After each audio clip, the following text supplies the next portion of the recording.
que sepa el mundo, América, que un pueblo con voluntad decidida como el pueblo argentino, si quieren venir, que vengan, les presentaremos batalla.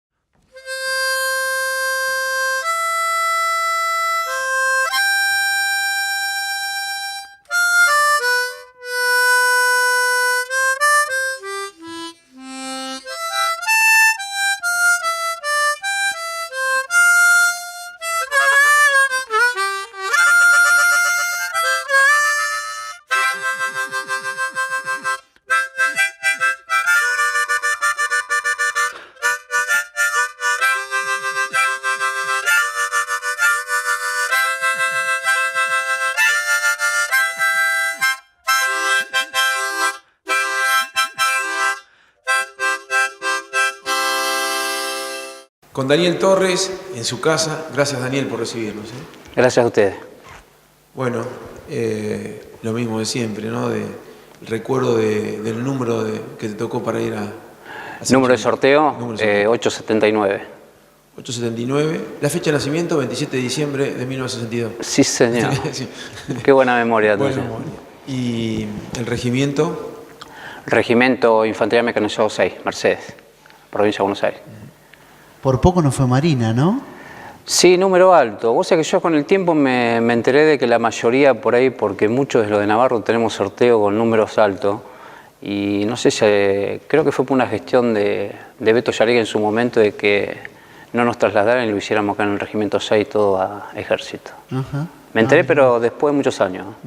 Fue un comentario que se corrió.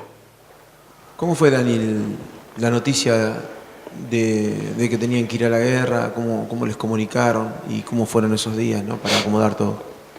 Sí, nosotros no fue tan sorpresivo porque en el caso mío estaba bajo bandera, o sea, estaba cumpliendo el servicio militar de Mercedes, formamos la compañía de destacamento, que era los que quedamos después que todo el regimiento se fue de baja, tanto en una baja especial como en la primera y la segunda, y los que quedamos haciendo guardia esperando la entrada de la clase 63.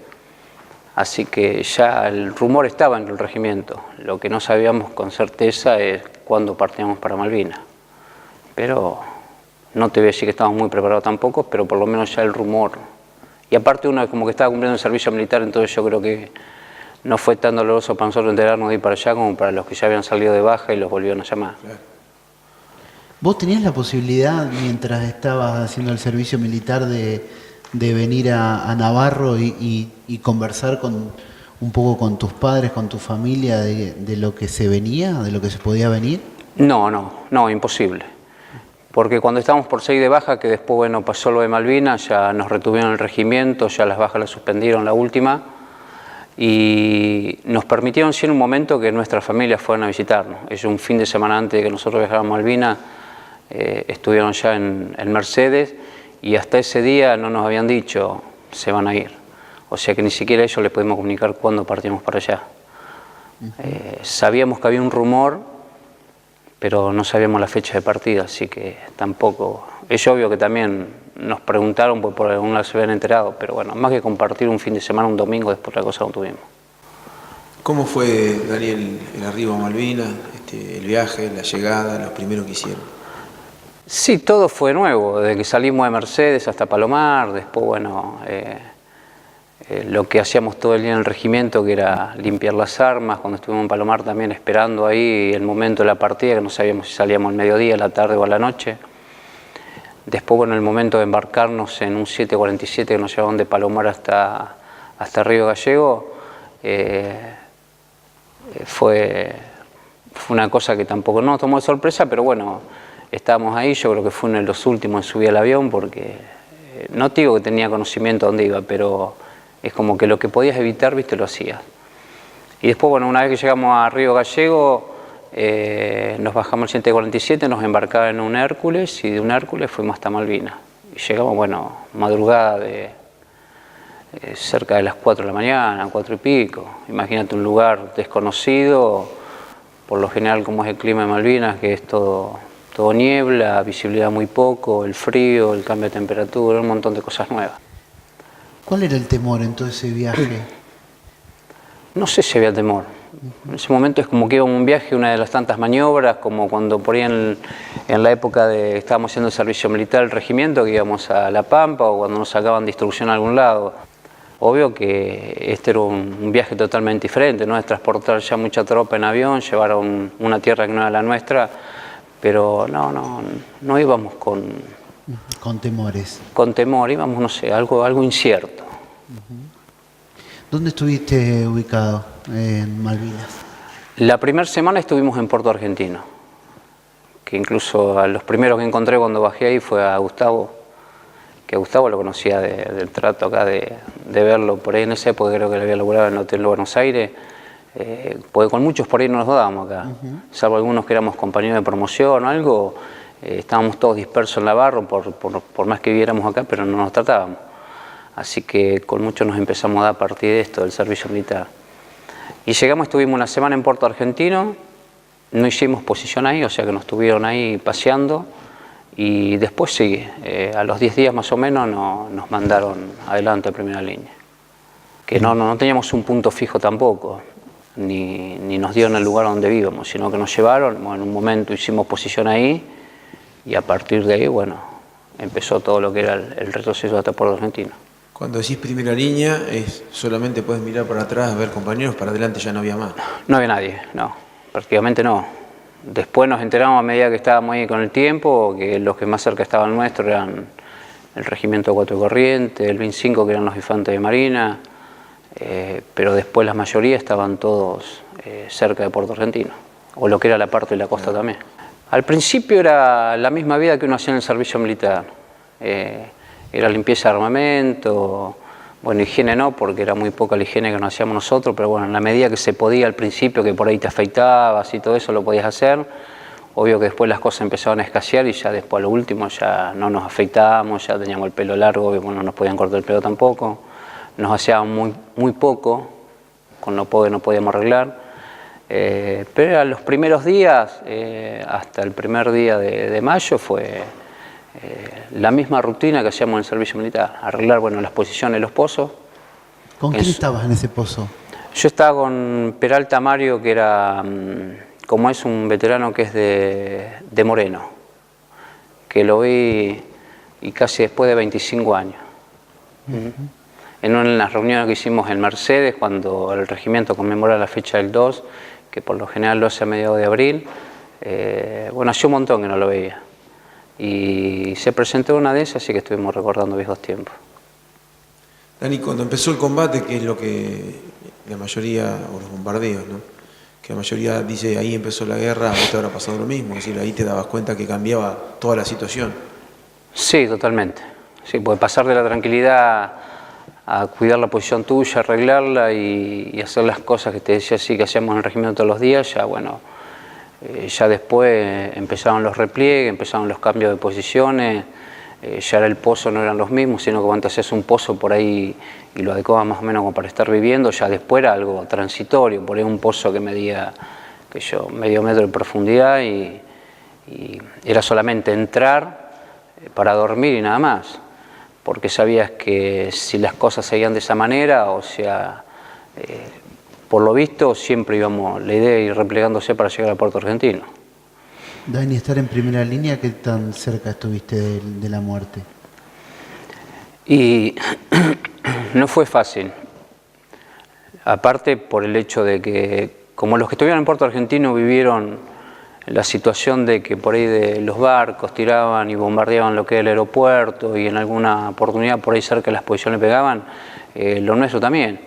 Al principio era todo con artillería pesada, nosotros no veíamos al enemigo, pasaban por ahí de día con los aviones, observaban las posiciones y después lo que hacían era durante la noche, cuando vos prácticamente podías llegar a descansar un poco, se podía decir, era cuando más movido era, porque durante el día era dentro de todo tranquilo, pero a la noche que vos decías, bueno, podías llegar a descansar un poco porque hacías las guardias, aparte las guardias eran muy cortas los turnos porque vos no te podías bancar 1 hora y media apostado, una por la temperatura que hacía, el viento, la lluvia, y más las condiciones en las que nos encontrábamos nosotros. Entonces cuando tenías oportunidad de dormir un poco, es como que el enemigo empezaba a arreglar con la artillería pesada, a tirar sobre las posiciones tuyas, y lo que tenías que hacer es levantar todo el equipaje y retroceder 3-4 kilómetros y volver a hacer posición nueva. O sea, era desgastante, pero por lo menos eso te cubría. Lo que eran las esquirlas que te podía llegar a dañar, por lo menos estabas a resguardo. Pero no era fácil estar durmiendo a la madrugada y escuchar el zumbido de una bomba cuando viene, que parece que te va a caer a vos, porque está bien, cayó a 10 metros, pero es como si te hubiera quedado arriba de la cabeza tuya. ¿Qué arma tuviste a tu cargo? Tenía un FAL, un automático liviano, que era dentro de todo un fusil que estaba, no te voy a decir en muy buenas condiciones, pero era el hecho de que uno lo cuidaba, ¿no? Porque vos dormías, el pozo que nosotros vivíamos, entrabas prácticamente, ponías los pies como si entras en una bolsa cama y tenías el techo a esta altura, o sea, no podías ni siquiera ponerte de costado, era como entrar así directamente en un cajón. Y el fusil prácticamente dormía arriba tuyo, porque la idea era que no se mojara, no se ensuciara, y era lo que por ahí en el día de mañana te podía llegar a servir para algo. ¿Y te sirvió para algo? Sí, sí. La mayoría por ahí cuidamos el armamento. Yo tuve la suerte de que el mío andaba bien, pero tuve compañeros que, como llegaban a Malvinas y después llegaron otra vez a Mercedes cuando volvimos, que tuvieron la suerte de volver, entregarlo por ahí en condiciones que eran las peores, porque ni siquiera poder tirar un tiro. Cuando decís que te sirvió porque tuviste que defenderte en algún momento con el fusil.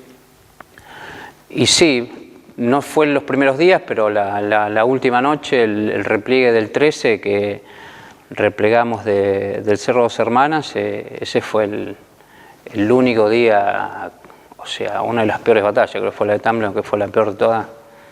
Una por el tiempo que duró, y aparte porque fue una de las pocas donde hubo un enfrentamiento así realmente con los ingleses, que ya no era la artillería, sino... ¿Cuánto duró, perdón? Y empezamos a tirar cerca de las 7 de la tarde, 8, hasta hasta el otro día de las 6 de la mañana. ¿Era todo el tiempo? Y era continuamente, sí. ¿Qué pasaba por la cabeza tuya en ese momento, siendo un pibe, el momento que estabas viviendo? Lo que pasa es que era un momento que uno pensaba que nunca iba a pasar. No te imaginaba que iba a llegar a eso. Uno, porque partiendo de la base que nunca nos mentalizamos en estar en una guerra, sino que las cosas las ibas viviendo día a día, porque no sabía con qué te podías encontrar. Y aparte porque uno tampoco no estaba preparado, no es una opción que nos dieron, sino que nos obligaron a ir. No es que nos preguntaron si queríamos ir. Yo creo que si a más de uno nos hubieran preguntado, por ahí no nos hubiéramos quedado acá en el continente.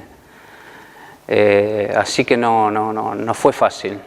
No fue fácil porque uno, más que usaba un aire comprimido acá cuando era chico, que salías a cazar con tus amigos, la onda, o en el regimiento, ir al tiro federal a practicar, pero con un blanco, tener que matar a alguien, no.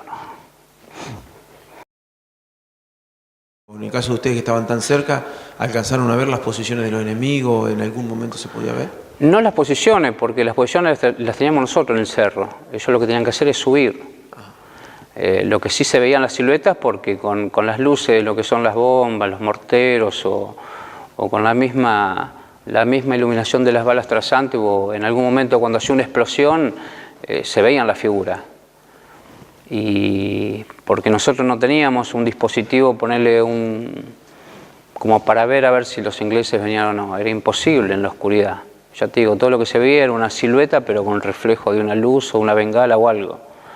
Entonces, cuando vos aprovechabas esa oportunidad, entonces ahí era el momento que por ahí podías llegar a tirar y disparar, más vale. ¿Mataste un inglés, Dani? Yo creo que sí, yo no puedo tener idea porque estuvimos, ya te digo, fueron muchas las horas.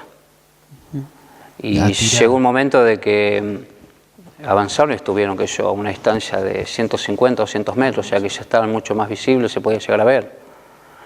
Y sí, la compañía nuestra, sí. ¿Perdiste a alguien?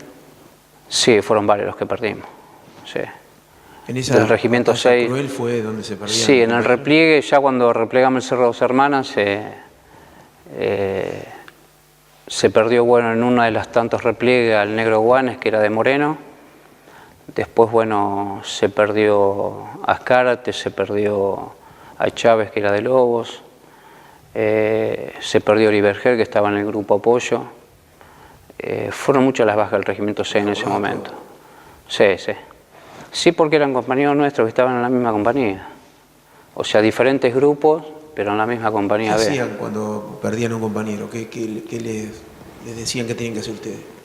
No, vos lo que hacés es tratar de hacer lo imposible para ver si lo puedes salvar. Después, en algunos casos, algunos soldados por ahí se juntaban y trataban de llevarlo, pero dependía también de la orden del oficial tuyo si realmente te permitía que lo hicieras o no. La idea es no abandonarlo, pero bueno, a veces debido a la situación y ya vos decís, bueno, cuando ya es irreversible, que no se puede hacer nada porque ya no tiene solución o ya prácticamente estaba muerto, entonces... ¿Cambia el ánimo, Daniel, cuando vos estás disparando y ves que un compañero tuyo está cerca y que no se puede levantar? Y es difícil todo, no sé, es una fracción de segundo. Yo te digo, el hecho de tirar también, yo creo que la primera vez que lo hice, yo no sé si a la mayoría le ha pasado eso, pero es cerrar los ojos y disparar. O sea, no sabes a dónde. Después ya no, porque lo haces como un acto reflejo, porque si no lo haces vos, lo hace el otro. Entonces no tenés oportunidad. Por eso te digo que uno no está preparado para eso. Pero bueno, a todos nos pasa que una situación límite, ya sea cuando tenés miedo o cualquier cosa, una situación límite y cosa, puede llegar a trepar un paredón de 3 metros pensando que nunca lo vas a saltar y lo trepás y lo saltás. Así que en ese momento, bueno, fue cerrar los ojos, tirar y después, bueno, es una cuestión de supervivencia, o lo haces vos o lo hace el otro. ¿Qué tan cercano tuviste esa pérdida de compañeros? Bueno, la pérdida que más sufrí por el hecho de que compartíamos no solamente acá en Mercedes cuando hicimos el servicio militar, sino que formamos juntos la compañía de destacamento también, y después, bueno, fuimos a Malvinas y estábamos incluso en el mismo grupo, el tercer grupo, la tercera sección. Y era Mingo, que era un compañero mío, Mingo Rodríguez de Roque Pérez, y aparte un tipo, esos tipos que son los que le ponían onda al grupo, que era todo felicidad, que a veces te hacía un poco salir de la situación en la que estabas viviendo, porque es como un tipo a los que no le importaba nada, ¿no? Y se sintió un montón porque el último repliegue que hicimos, esa noche nos habían dejado cerca de 3.000 y pico de cajas con raciones, cosa que no recibíamos en mes y medio, 2. Tuvimos la desgracia que esa noche replegamos y bueno, entonces uno de los jefes del grupo nuestro decidieron tirarle un par de granadas a la ración, diciendo, bueno, si no la llevamos nosotros, que no la lleven ellos. Entonces muchas de esas cosas algunas quedaron sanas. Bueno, nosotros replegamos, retrocedimos casi 6-7 kilómetros, hicimos posición nueva y era tanta el hambre. Vos fijate hasta qué punto la desesperación que vos decís a veces, una situación límite que vos podés llegar a perder la vida, pero el hecho de estar privado de la comida, de un montón de cosas. Hubo un grupo que por ahí sin pensarlo se organizaron como en una patrulla, llevaron 5 o 6 bolsas cama y retrocedieron los 7 kilómetros, fueron a las posiciones donde estábamos y fueron a juntar comida, que vos decís es una locura. Porque corres el riesgo que estás volviendo de noche, puedes agarrar tranquilamente un campo minado, perder la vida, pero la inconsciencia a veces de la situación en la que estábamos viviendo, que era de hambre, frío, un montón de cosas, volver a buscar comida era una cosa insólita. Bueno, la mayoría del grupo le hicimos el aguante, porque cuando hicimos posiciones nuevas, la idea era que pasaban lista para ver si faltaban algunos, para ver con la vez las bajas, y nosotros sabiendo los compañeros que habían vuelto, entonces cada vez que los nombraban, decíamos presente como para que supieran que estaban. O sea, sin autorización de los oficiales y suboficiales. Así que bueno, tuvieron la suerte de volver y repartieron un poco, pero obvio, la mitad se la quedaron porque era parte del botín de ellos, no les correspondía. Y en esta noche cruel que fue la del 13, Mingo, entre una de las tantas inconsciencias que tuvo por ahí, pobre, como fue en su momento ir a buscar la comida también, en pleno tiroteo con los ingleses, por no descuidar la bolsa cama, salió de cubierto atrás de una piedra que estaba y una ráfaga lo agarró al medio y lo mató. ¿Y vos a cuánto estabas de él?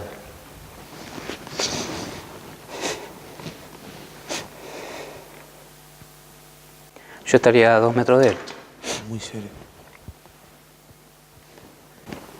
¿Qué pensaste ahí, no solamente por Mingo, sino por la situación que se vivía? ¿Tenías tiempo a pensar o ya eras una máquina, no sabías lo que hacer? No, no te da tiempo a pensar. Es imposible. En una situación de esa, vos, lo que te decía, lo que tratás de hacer es, como antes, 74 días hicimos una cuestión de supervivencia, porque privado de todas las cosas, y sin embargo la idea era no morirnos de hambre, por muchas de las cosas que los chicos te han contado, de las cosas que comíamos, todo eso, en ese momento también. O sea, tirás como para que el otro no te mate a vos. Y después, bueno, es una ayuda de Dios también de que puedas salir de ahí y que puedas salir ileso y que no te maten. ¿Cuántos quedaron de ahí cuando terminó? De la sección nuestra replegó la primera sección y la segunda y terminamos boyando la tercera. Y después de la tercera teníamos el primer grupo, el segundo y el tercero y un grupo apoyo. Y ayudando a que replegaran los demás, quedamos solamente el grupo nuestro, el tercer grupo, la tercera sección, que éramos 7 soldados y un cabo, nada más. Y cuando nosotros quisimos replegar, ya los ingleses venían por el frente y por los costados y ya no nos quedó otra. Entonces vos ahí pensás lo peor, decís, bueno, esto es lo peor que me puede pasar. Ahí creo que es donde tomás un poco de conciencia por ahí donde estás y decís, ¿qué nos va a pasar ahora? Dani, con esa conciencia y la falta de temor del principio, que no tenías miedo porque no sabías a dónde iba, ¿qué era lo más duro que tenías miedo a perder? Uno continuamente, yo creo que el sostén de uno allá era la familia, pensar que en algún día los iba a ver, pero en esas situaciones como que, no sé, es algo instintivo, no, es como que te alejas de todo y la idea es tratar de salir de esa situación nada más. Después sí, por ahí puedes rezar y que sea lo que Dios quiera y que pase lo que Dios quiera que pase, pero en ese momento por ahí ni de tu familia te acordás. ¿Cómo se deja un Mingo, un amigo muerto ahí tirado mientras vos seguís? Que la idea nuestra no era dejarlo, lo que pasa es que no tuvimos posibilidad después porque cuando repliegan todo y quedamos el grupo solo, y ya en un momento veíamos que ya era imposible seguir tirando porque los ingleses venían de frente y los dos flancos, era imposible. Entonces la orden del jefe del grupo, del cabo, que era el jefe del grupo nuestro, un cabo, porque ya oficiales no quedaba ninguno, la orden de él fue salir, levantó los brazos, levantó el fusil y salió, y detrás de él nos encaminamos los 6 soldados, 7 que estábamos con él, pensando lo peor, porque tranquilamente nos podrían haber matado a los 7 ahí y se hubiera terminado todo. Pero en ese sentido creo que, no sé, fueron piadosos con nosotros, nos perdonaron la vida, pero hoy uno lo puede estar contando y la verdad que algo que pensamos que no iba a pasar. ¿Y cómo fue? ¿Se quedaron, los acompañaron, le dieron la orden de ir a algún lado? ¿Cómo fue cuando llegaron? Cuando nos toman prisioneros, bueno, nos desarman, llevamos el fusil arriba, nos sacan el fusil, obvio que tampoco nos trataron bien, nos pusieron boca abajo. Imagínate, la nieve, el frío, boca abajo, estuvimos, no sé, 3 horas habremos estado así. Una cosa que, obvio que el dubio un poco nos abrigaba, pero eran también las piernas, viste, que estabas tirado abajo y estábamos con una bombacha que era la que usábamos acá con 40 grados de temperatura. Así que nos estuvieron ahí. En un momento a mí, bueno, pensaron que era un oficial porque yo 2 o 3 días antes habíamos conseguido, nos habían mandado ropa y yo había agarrado un chaleco que tenía los colores argentinos. Pero no era una polera así de militar de color verde, sino era celeste y blanca. Y pensando que era un oficial, me preguntaban si era oficial, y obvio que yo inglés no entendía nada. Y cuando intenté levantar la cabeza para ver qué es lo que me querían preguntar, porque el trato no era el mejor, ellos te golpeaban, no sé, me pegó una patada en la cabeza, creo que, yo no sé si me dormí media hora, 1 hora y media, no sé, estuve inconsciente, no sé el tiempo. Después que pasó eso, bueno, nos permitieron sentar, ya para esto había amanecido, y nos cargaron en un Chinook, que era esos helicópteros doble hélice de los ingleses, y nos llevaron hasta la base de San Carlos, que no tenían base los ingleses. Y en San Carlos estuvimos ahí del 14 hasta el día 16, 2 días, nos estuvieron durmiendo en unos corrales de ovejas, allá en la intemperie, entre el barro, y nos daban una sopa a la mañana y una sopa a la tarde. Pero imagínate, una sopa en un plato a la intemperie y lloviendo era imposible. Ya cuando te la servían ya no tenías nada. Así que fueron 2 días que estuvimos ahí. Nos interrogaban después en unos galpones que ellos tenían, nos preguntaban cosas. Y hasta que después, bueno, nos embarcaron en el Canberra y nos trajeron. Esas preguntas, digo, ¿que había un traductor algo? O Había un traductor de parte de ellos. Obvio que lo que nos preguntaban era armamento que teníamos pesado, cantidad de tropas. Y nosotros, imagínate que si éramos 50 soldados, le decíamos que la compañía era de 250, si armamento no teníamos, le exagerábamos los números. O sea, para no sentirse tanto menos, ¿no? Pero tampoco servía para nada porque ellos la tenían más clara que nosotros, ¿no? ¿Qué sentiste con la rendición, Dani? Y la rendición fue una mezcla de un montón de cosas. O sea, no es ilusión por haber perdido, sino impotencia por ahí, por muchas cosas que habían pasado. Por ello creo que no se justificaba la muerte, ¿no? Obvio, sin saber los números, ¿no?, de los que habían muerto, pero por ahí por los compañeros nuestros. Y por otro lado, por ahí, pues eso tiene una mezcla de sensaciones, pero por otro lado, por ahí la tranquilidad de decir que, bueno, por lo menos se había terminado todo. Pero una sensación extraña, que yo creo que más de uno por ahí deseaba de que las cosas terminaran de la mejor manera y a veces es inevitable que la pérdida de seres con los que vos habías vivido 1 año y medio por ahí les termina para ellos. Pero bueno, son cosas normales que en una guerra pasa y qué sé yo, uno no está preparado para eso. Uno piensa, dentro de su ignorancia también, de no conocer, ¿no?, pero que cuando uno por ahí llora a alguien tanto, es por el valor que tenía esa persona, ¿no? Porque son 30 años de lágrimas hacia alguien muy querido, o gente muy querida, ¿no? Que no sé en qué lugar. Y por porque ahí... es una amistad que vos terminás haciendo, viste, cuando estás en el servicio militar, o sea, pues como que te abrí de tu familia, porque no todos teníamos la suerte de salir todos los fines de semana y ver a tu familia. Por ahí algunos pasábamos 2 meses, 2 meses y pico, entonces convivís muchas cosas ahí adentro. Y siempre pensando en que vas a hacer el servicio militar y te vas a volver a tu casa y vas a seguir con tu vida como siempre. O sea, tuvimos la desgracia que pasó lo que pasó y nos tocó vivir lo que nos tocó vivir, pero bueno, no podemos renegar de eso. Dani, te tocó hablar con la mamá de Mingo, después de muchos años. ¿Cómo fue esa experiencia? Bueno, ves, yo nunca tuve coraje para encarar a la madre de Mingo y decirle si realmente quería saber cómo había muerto el hijo. Y uno siempre dice, las cosas a veces por algo tienen que pasar, ¿no? Y una vez Sommer me había hecho como un reportaje así y lo había presentado en un diario de Roque Pérez.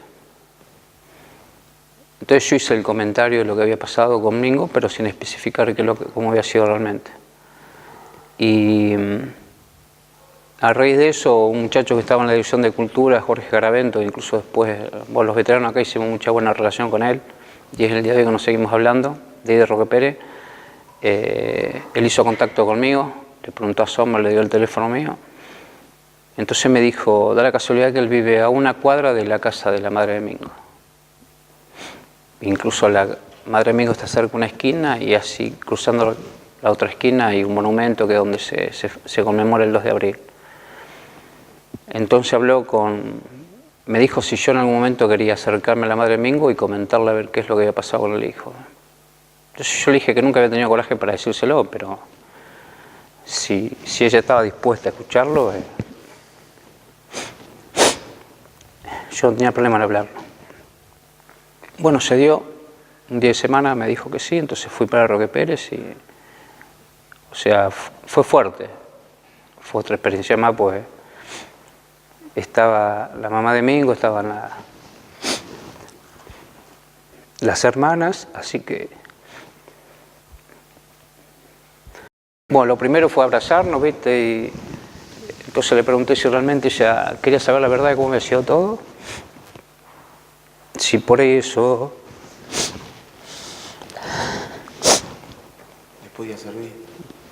Si le podía servir, si le podía un poco de tranquilidad. Así que bueno, estuvimos hablando, le comenté.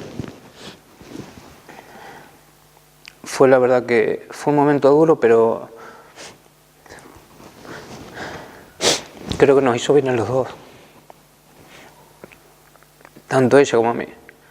Así que bueno, a partir de ahí yo se los propuse acá y empezamos a acompañar todos los actos del 2 porque era triste ver que en Roque Pérez por ahí de 3 o 4 veteranos que había, que uno estuviera caído y que no se le dio la importancia que se tenía que dar.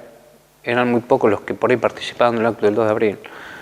Así que a partir de ahí yo creo que la gente empezó a tomar conciencia, como pasaba en todos lados, y empezaron a acompañar un poco más. Obvio, contando con la colaboración acá por los veteranos en ese sentido, o sea, se necesita de algún lado y la mayoría acompaña, no tiene problema. Así que dentro de todo fue una experiencia buena porque, ya te digo, le di la tranquilidad a ella. Después recibí la mala noticia que a los 2 años me enteré que la madre falleció. Yo no sé si es como que estaba esperando que ese momento pasara, saber lo que había pasado con el hijo y bueno. Nunca pregunté cuál fue el problema de su enfermedad ni nada, pero llamó la atención porque al poco tiempo se enteró cómo murió el hijo. Bueno, no sé, descansó, se fue o no sé, o aflojó. Pero bueno, o sea, el trato con las hermanas sigue, es muy bueno, porque una vez también se puede llegar a sentir culpable, decir, bueno, a raíz por ahí de lo que uno le dijo fue motivo, pero todo lo contrario. O sea, lo hablé con la familia después, porque son dudas que a uno también le queda. Así que... Dani, ¿supiste qué hicieron conmigo? No. No sé, pues ya te digo, nos tomó un prisionero y esa misma mañana, entre el mediodía, nos cargaron en un helicóptero y nos llevaron a San Carlos, así que yo no tuve... Dani, ¿cómo fue esa vuelta en el Canberra después de haber sufrido tanto estando en Malvinas? Y fue un viaje, qué sé yo, era, no sé, sacar conclusiones de un montón de cosas que por ahí no tenían explicación, porque el Canberra nos embarcaron el 16 y llegamos a Puerto Madryn en el 20, el 19 de la noche. 19 de la noche llegamos, a la tardecita llegamos a Puerto Madryn. Así que fueron 3 días y pico viajando, que no sabíamos por empezar a dónde íbamos. El trato, bueno, era bueno, porque los comentarios que nos dejaban en Uruguay, esas cosas que se empiezan a correr, viste, dentro de un barco, que nos tiraba al medio del océano y íbamos a tener que ir a nado hasta la orilla, viste que se un montón de pavadas, pero bueno. Pero no sabíamos realmente a dónde iba. Hasta que, bueno, el día que llegamos, sí, supimos de que habían pedido autorización en aguas argentinas para entrar a Puerto Madryn, porque era un barco inglés. Así que nos dejaron en el puerto de Puerto Madryn y estuvimos toda una tarde en lo que es la ciudad de Puerto Madryn. Y después a la noche, bueno, nosotros del regimiento nuestro prácticamente éramos 6 o 7 nada más, porque la mayoría se había rendido en Puerto Argentino y habían vuelto en el Bahía Paraíso o en otro de los barcos argentinos. Así que conocidos del regimiento nuestro no, así que nos alistamos con otro regimiento.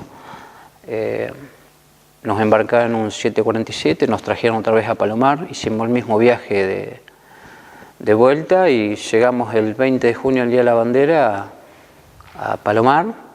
De ahí nos subieron en unos micros, que uno siempre dice que nos trajeron escondidos, porque los micros estaban los vidrios pintados, no se veía para adentro qué es lo que transportaban adentro. Y de ahí fuimos a Campo de Mayo. Campo de Mayo llegamos ese mismo día, el 20, y bueno, yo con mis compañeros, con la mayoría, porque no tenía noticias de nadie. no sé si en una de esas están, viste que Campo de Mayo es una ciudad adentro. No me acuerdo con qué fue con los primeros que me encontré, creo que entre ellos más o menos se habían ya agrupado, sabía dónde estaban y era uno de los pocos que faltaba, así que fue una alegría cuando nos encontramos ahí, y bueno, saber que la mayoría de Navarro estábamos todos de vuelta. Y después de Campo de Mayo, reencontrarte con tu familia, ¿cómo fue el viaje a Navarro? Y de Campo de Mayo, bueno, estuvimos hasta el día 22 y ya era imposible que nos estuvieran ahí adentro porque la gente de afuera ya se había enterado de que estábamos ahí, entonces golpearon las puertas de Campo de Mayo para que nos largaran. Y los mismos militares incluso ya tampoco nos podían tener, porque la idea de ellos fue en esos 2 días era no hablar de lo que se había vivido en Malvinas, o sea, privarnos de eso, no contar lo que realmente habíamos sufrido y vivido allá, pero bueno, era imposible. Así que estuvimos esos 2 días y después, bueno, nos trajeron en Unimog y al otro en colectivo hasta Mercedes. Y al primero que vi en Mercedes, me acuerdo cuando llegamos a la rotonda de Mercedes, la antigua rotonda, no la que está ahora, al primero que vi en Navarro fue a Tito Estegiano, que lo vi así en una de las filas al costado. Y da casualidad que mis viejos estaban del otro lado, o sea, no me vieron ellos y yo tampoco. Y llegamos al regimiento y resulta que la clase 63 había salido de baja, se había llevado la ropa de salida, entonces la idea de ellos es que nos quedáramos a dormir ahí esa noche. Y nosotros dijimos que era una locura, que no queríamos estar 1 hora más. Así que yo en el caso mío salí en calzoncillo, pues nos cambiamos, calzoncillo limpio nos dieron, nos cambiamos, salí en calzoncillo y en cuero, fines de junio para esta época, fíjate lo que era. Y agarramos la parte de la guardia ahí, y no nos pudieron parar, se abrieron los portones y bueno, mi hermana ya me había visto que había llegado, yo me enteré después porque ella me vio, mi hermana mayor entonces le había transmitido a mi vieja que estábamos ahí, así que bueno, fue una alegría después cuando nos encontramos afuera, que incluso a ellos lo llevó la mujer de Orlando Weigan, Orlando el que trabaja con Beto Yaregui, bueno, la mujer de Cristina. Ella fue la que llevó a mis viejos y a mi vieja, a mis hermanos en un 4L que lo tenía en esa época, no me acuerdo qué auto. Así que fue bárbaro. ¿Qué sentís por los ingleses, Dani? ¿Qué siento por los ingleses? Nada, no siento odio, no siento rencor, no siento nada, porque yo creo que cada uno estaba haciendo lo suyo. Ellos eran profesionales, los mandaron y bueno, nosotros, en cierto modo, nos obligaron a ir, no nos dieron la chance de si queríamos ir o no y no. ¿Y por esos superiores que te obligaron a ir, que son argentinos, qué sentís? Qué sé yo, no sé si sentir rencor, si sentir bronca, no sé, creo que cada uno cumple su función y hace lo que por ahí le ordenan, ¿no?, los superiores. Lo que sí uno dice que no se justifica por ahí las muertes, más en una situación en la que se vivió, si estamos preparados realmente, son muchas cosas, ¿no?, que hay detrás. Si fue la decisión de una persona que por ahí no estaba en sus cabales y para perpetuarse en el poder dijo, bueno, inventaron una guerra, nos mandaron a nosotros, pero bueno, son un montón de cosas, son un montón de cosas. Yo creo que responsables hay varios, pero bueno. ¿Y por la bandera argentina qué sentís? El tiempo se lo cobrará. ¿Por la bandera argentina qué sentís? Y yo creo que uno empezó a sentir, a raíz de eso que nos tocó vivir con 19 años, pues hay que tener en cuenta que teníamos apenas 19 años recién cumplidos. Y de ver que pasan tantas cosas que las que hemos hablado durante esta charla, yo creo que uno le toma un valor diferente.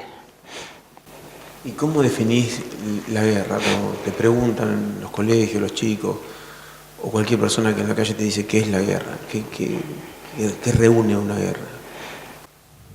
Y la guerra lo único que trae son miserias, traen malas experiencias,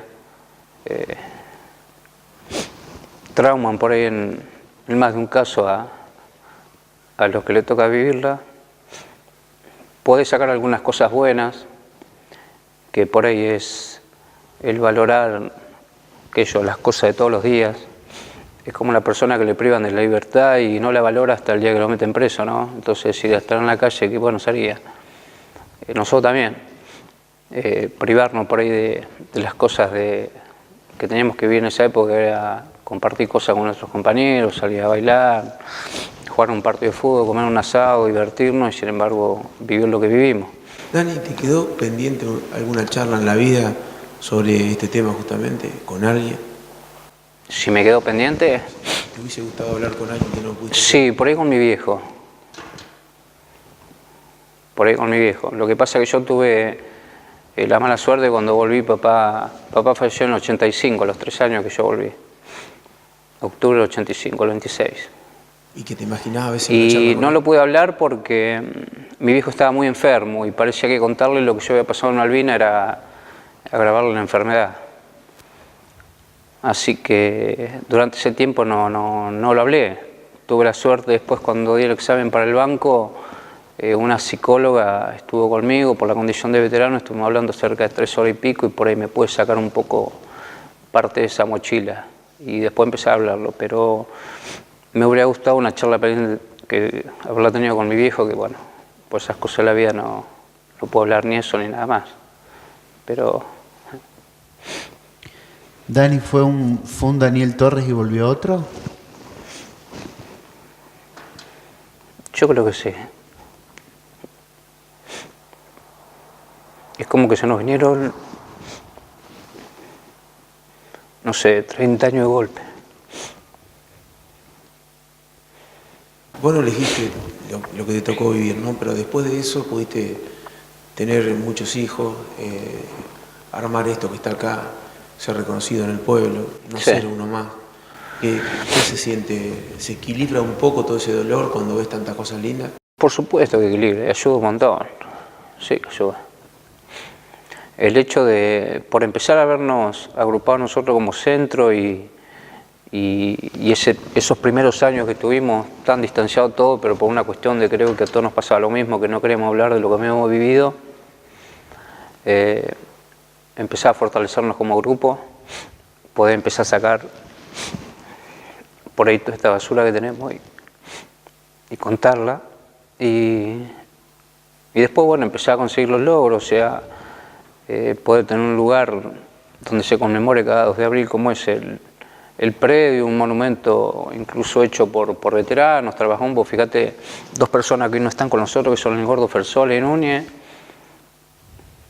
Después, bueno, poder construir esta sede, un lugar que, como lo han dicho la mayoría, que es un lugar especial para nosotros, donde no solo lo juntamos nosotros, sino que toda la familia nuestra también, y donde viene mucha gente y comparte con nosotros un espacio como es tan importante para nosotros.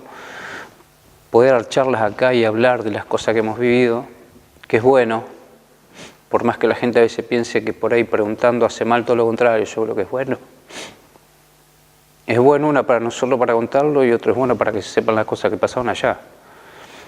Así que hay que ver el lado positivo. ¿Cómo formaste esa familia de la que hoy estás agradecido? ¿Tus hijas? ¿Los nombres? Mis hijas, Nazarena de 24, Florencia tiene 19, Constanza tiene 13 y después, bueno, está Celina, que es son hijas del corazón, uno dice por la hija de mi mujer, tiene 12 años y Sofía, que tiene 3. Unas cuantas mujeres. 5 chancletas, todas mujeres. Bueno, la verdad que no mucho más que agregar. Gracias, Dani, por apoyarnos desde el principio con esto que estamos armando. Tengo mucha emoción por tu relato, así que no voy a poder decirte mucho más que gracias. Al contrario, creo que los agradecidos somos todos nosotros, porque un sueño que por ahí pensamos que nunca se iba a cumplir y que en más de una oportunidad por ahí decíamos que bueno sería poder contar estas historias, o sea, plasmarla en un libro y la oportunidad, bueno, ahora esto que quede como para que nuestros hijos el día de mañana lo puedan llegar a ver, ¿no? Y toda la gente de Navarro, así que los agradecidos somos nosotros porque yo creo que hay que tener coraje a veces para encaminar y hacer un trabajo como este. Por ahí no sé si ustedes son conscientes realmente de lo que están haciendo, pero bueno, con el tiempo se van a ir dando cuenta y van a ver incluso la importancia, ¿no? de lo que han llegado a lograr ustedes, de poder llegar a reunir a la mayoría de los veteranos, que todos puedan contar sus historias, incluso de muchos que por ahí en 30 años nunca dijeron nada. Y en el caso mío, que yo siempre he tratado de hablarlo y hay cosas que por ahí uno no las puede superar y no puede quitar de que la emoción a veces te corte la conversación, pero bueno, es bueno sacarlo afuera y poder decirlo. Así que los agradecidos somos nosotros por el trabajo que están haciendo ustedes. Gracias.